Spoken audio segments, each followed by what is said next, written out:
saya akan mewawancarai Ibu mengenai pengambilan keputusan.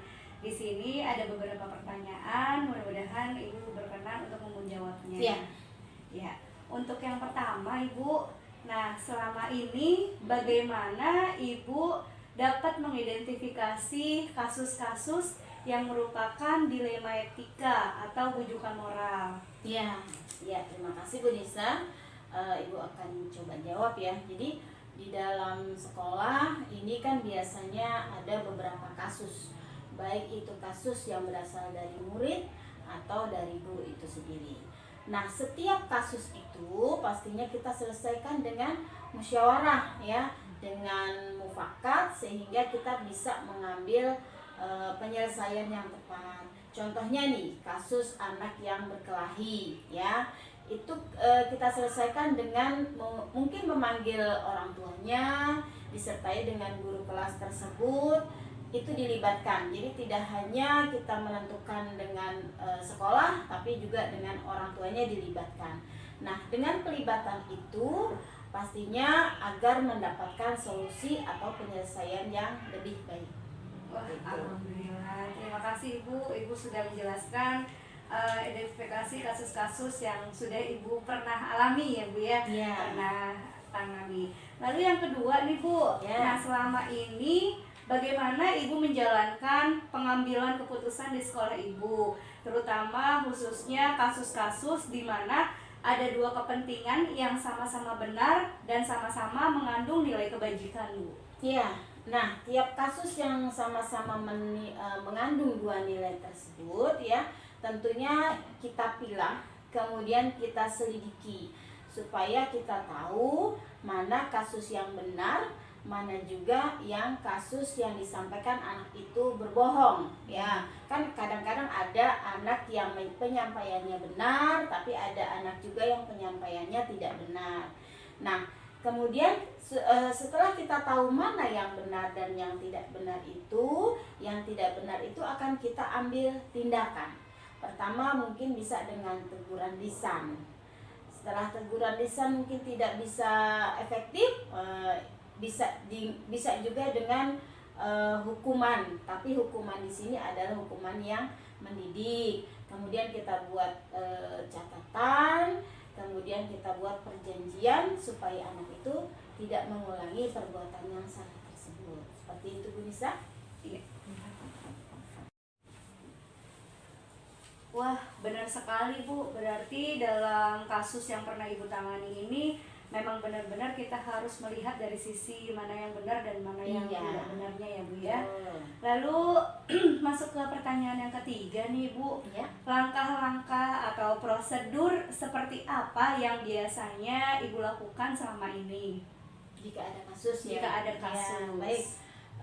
Beberapa langkah atau prosedur yang biasa Ibu lakukan itu kita adakan pembinaan secara umum.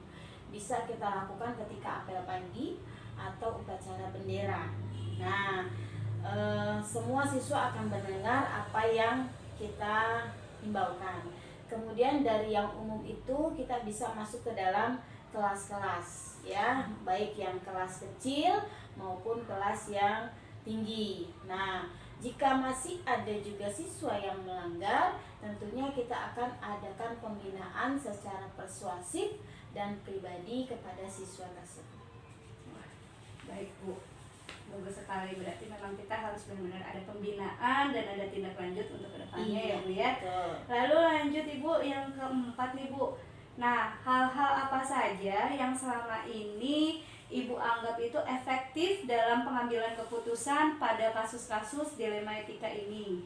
Ya, dalam menyelesaikan kasus dilema etika ini sebaiknya kita tidak berlarut-larut dalam menyelesaikan. Jadi setiap ada kasus, setiap ada masalah, kita langsung menyelesaikan hari itu juga. Tentunya dengan pendekatan yang baik, supaya masalah itu tidak terpendam, tidak berlarut-larut, dan dapat langsung kita selesaikan. Baik Bu. Lalu hal-hal apa saja Bu yang selama ini merupakan tantangan buat Ibu nih dalam pengambilan keputusan pada kasus-kasus dilema etika ini Bu? Tantangannya tuh kira-kira apa saja nih? Boleh nggak dekat? Selanjutnya ya Ya, Ibu, silakan. hal-hal apa saja yang selama ini merupakan tantangan buat Ibu dalam pengambilan keputusan pada kasus-kasus dilema etika ini, Bu?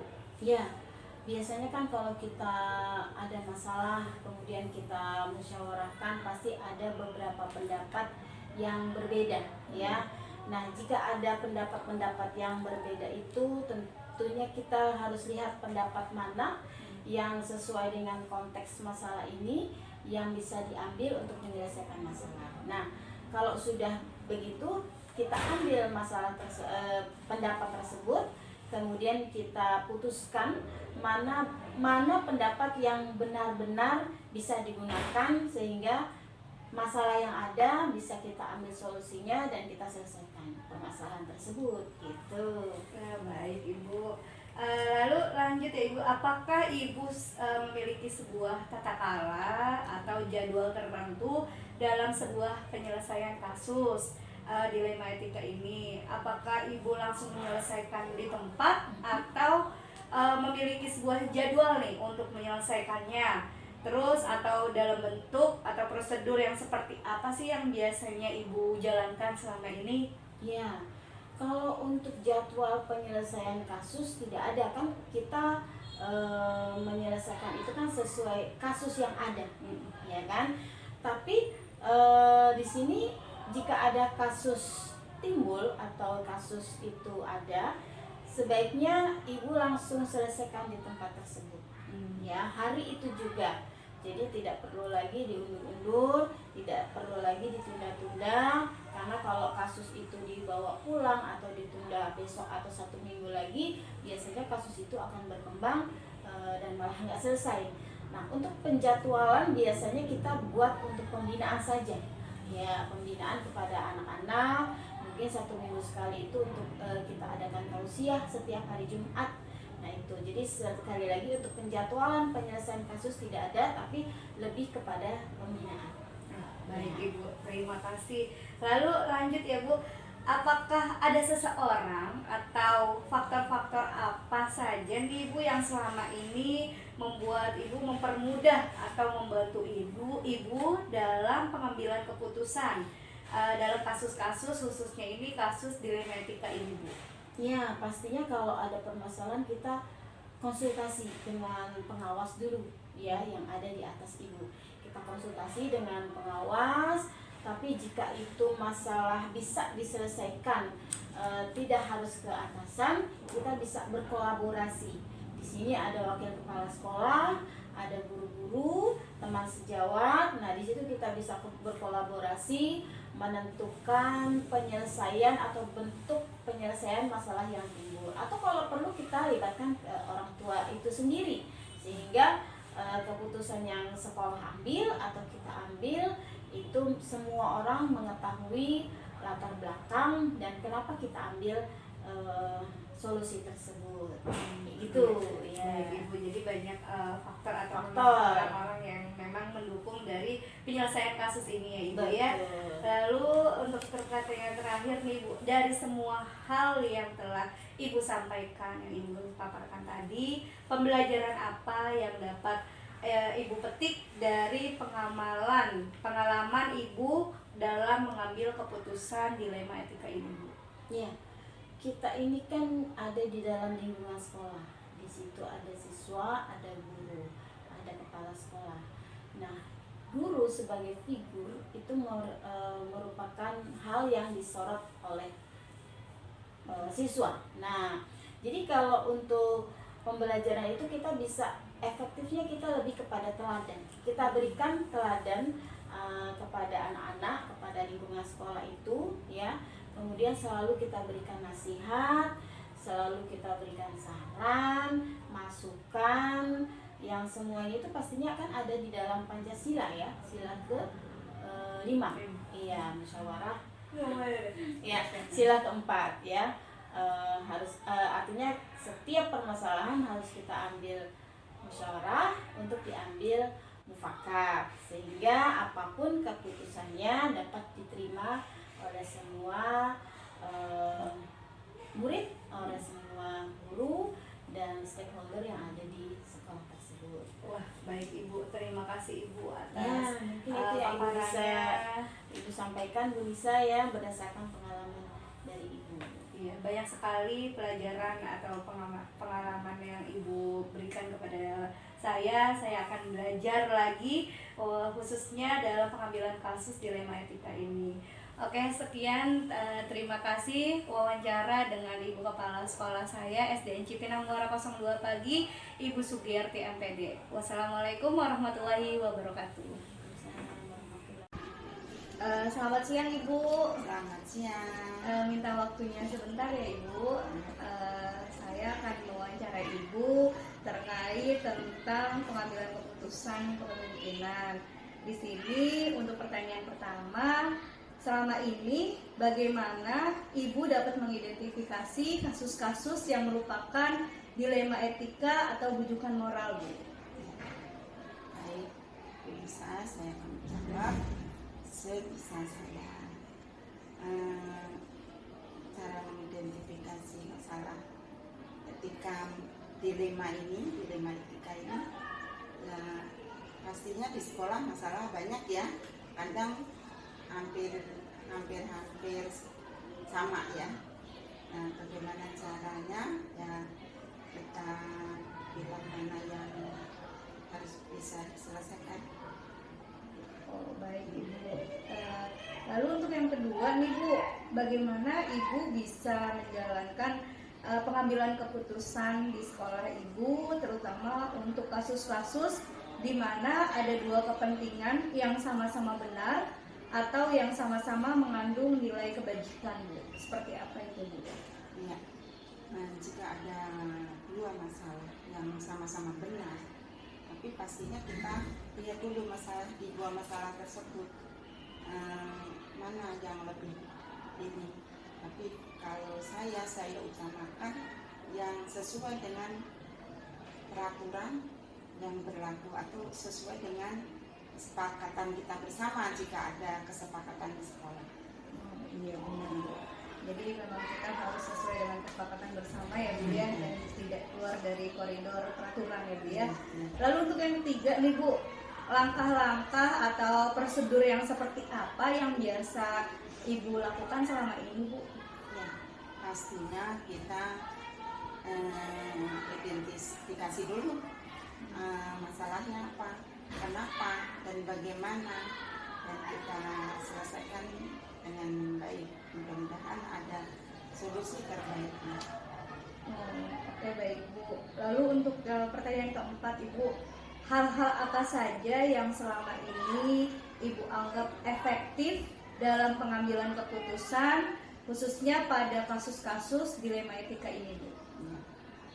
Hal yang paling efektif jika kita bisa menyelesaikan, ya jika ada dua masalah yang tadi yang sama-sama benar, kita bisa menyelesaikan dengan baik, itu kita anggap yang efektif. Oke, baik Bu. Lalu yang kelima nih Bu, hal-hal apa saja nih Bu yang selama ini merupakan tantangan buat Ibu sendiri dalam pengambilan keputusan pada kasus-kasus dilema etika, Bu? Ya. Nah, tantangannya jika ada dua masalah yang sama-sama benar, bagaimana kita bisa menyelesaikan masalah itu dengan baik. Ya. Baik, Ibu. Lalu selanjutnya, apakah Ibu memiliki sebuah tata kala atau jadwal tertentu dalam sebuah menyelesaikan kasus dilema etika ini, Bu? Apakah Ibu langsung menyelesaikan di tempat atau memiliki sebuah jadwal untuk menyelesaikannya, Bu? Kayak misalnya dalam bentuk prosedur atau seperti apa yang biasa Ibu jalankan? Ya. Biasanya jika terjadi saat itu ada masalah, biasanya saya langsung diselesaikan. Jika sudah kita ini masih belum selesai, kita buat jadwal berikutnya atau pertemuan berikutnya untuk menyelesaikan masalah itu hingga selesai. Iya. Baik Bu, berarti memang semua tergantung dari penyelesaiannya ya Bu ya. Iya. Jadi memang harus diselesaikan pada saat itu juga. juga. Lalu pertanyaan selanjutnya Ibu, adakah seseorang atau faktor-faktor apa yang selama ini membuat Ibu tuh untuk mempermudah atau membantu Ibu dalam pengambilan keputusan, khususnya dalam kasus dilema etika ini, Bu? Ya, yang pastinya ada saya selaku kepala sekolah. Di sekolah ada wakil kepala sekolah, ada guru senior atau guru yang mampu membantu menyelesaikan masalah. Pastinya saya akan komunikasi. Jadi kita mungkin sudah punya tim, kita selesaikan di sekolah. Tapi jika tidak selesai karena kita punya atasan, kita pastinya menghadap kepada pengawas kita. Lalu yang terakhir Ibu, mohon maaf, dari semua hal yang telah disampaikan tadi, pembelajaran apa yang dapat Ibu petik dari pengalaman Ibu dalam mengambil keputusan khususnya pada dilema etika ini, Bu? Pastinya jika yang paling penting pastinya akan menyenangkan kita kan, jika ada masalah dapat terselesaikan dengan baik dan bisa misalnya ini bisa di lingkungan kerja lebih nyaman, jadinya lebih efektif dan bisa terus bekerja sama. Alhamdulillah Ibu, terima kasih Ibu atas jawabannya. Terima kasih juga, semoga pengalaman Ibu, pengalaman yang paling terbaik, masukan buat saya buat kedepannya lebih baik lagi, khususnya pada program CGP ini. Terima kasih Ibu. Sama-sama.